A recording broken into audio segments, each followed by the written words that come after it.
श्रीमद् भगवत गीता का पहला अध्याय का 19वां श्लोक।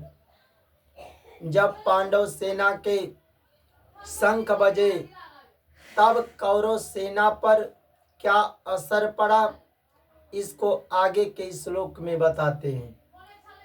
सघोष धार्त राष्ट्राणाम हृदयानि व्यदारयत् नभ च पृथिवीं च एव तुमुला व्यनुनादयन्। सामान्य पांडव सेना के शंखों ने उस तुमुला घोषा भयंकर शब्द ने नभ च पृथिवीं एव आकाश और पृथ्वी को भी व्यनुनादयन माने गुंजाते हुए धार्त राष्ट्राणाम अन्यायपूर्वक राज्य हड़पने वाले दुर्योधन आदि के हृदयानि माने हृदय व्यदारत माने विदीर्ण हो गए। पांडव सेना के शंखों ने उस भयंकर शब्दों ने आकाश और पृथ्वी को भी गुंजाते हुए अन्याय पूर्वक राज्य हड़पने वाले दुर्योधन आदि के हृदय विदीर्ण हो गए।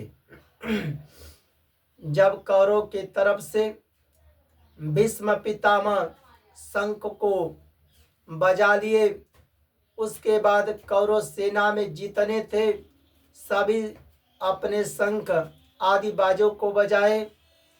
तब पांडवों के तरफ से सबसे पहले कृष्ण भगवान अर्जुन शंख को बजाए, उसके बाद पांडव सेना में जितने थे सभी अपने शंख को बजाए। पांडव सेना की वह शंख की ध्वनि इतनी विशाल, गहरी, ऊंची और भयंकर हुई कि पांडव सेना के शंख के आवाज से पृथ्वी और आकाश के बीच का भाग गूंज उठा।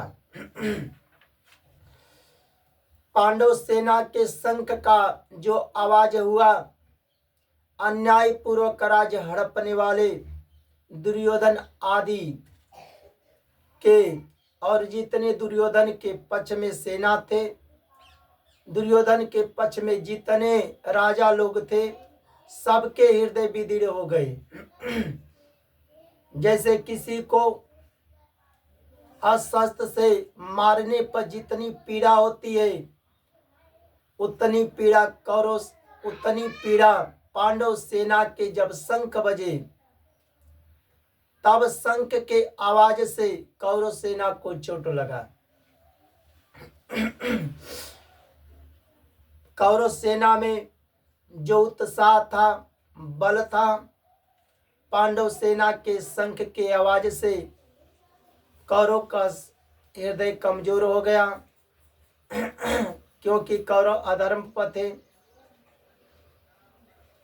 कौरव सेना के 11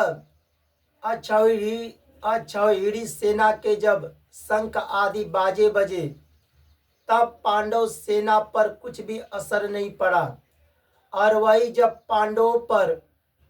पांडवों के 7 अक्षौहिणी सेना के बाजे बजे, तब कौरव सेना के हृदय विदीर्ण हो गए। क्यों? कौरव अधर्म पर थे, पाप पर थे, अन्याय पर थे, इसलिए कौरव सेना के हृदय विदीर्ण हो गए।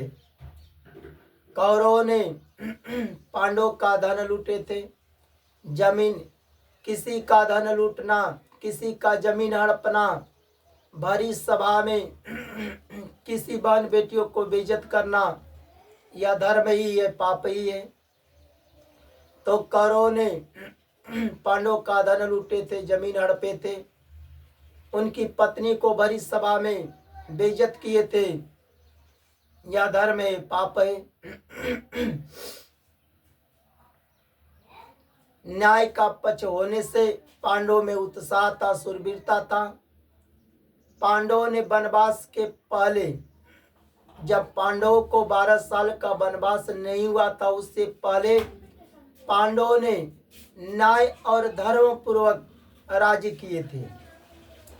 धर्म पूर्वक राज्य किए थे।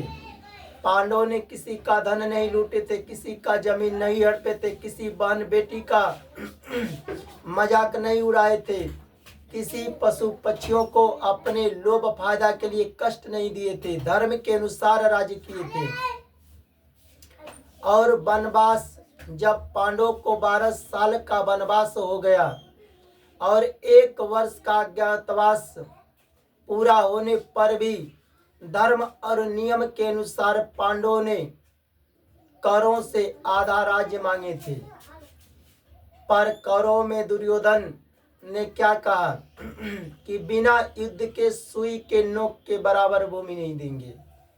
बताओ, भाई का धन चाहिए, जमीन चाहिए, अब युद्ध करना पड़ेगा। यही तो अधर्म था, पाप था कौरवों का। इसलिए भाइयों बहनों माताओं, धर्म के अनुसार कर्म करो। किसी का धन नहीं लूटना चाहिए, किसी का जमीन नहीं हड़पना चाहिए। अपने लोभ फायदा के लिए किसी का धन लूटना, किसी का जमीन हड़पना, पशु पक्षियों को कष्ट देना अधर्म पाप है। इसलिए धर्म के अनुसार कर्म करो।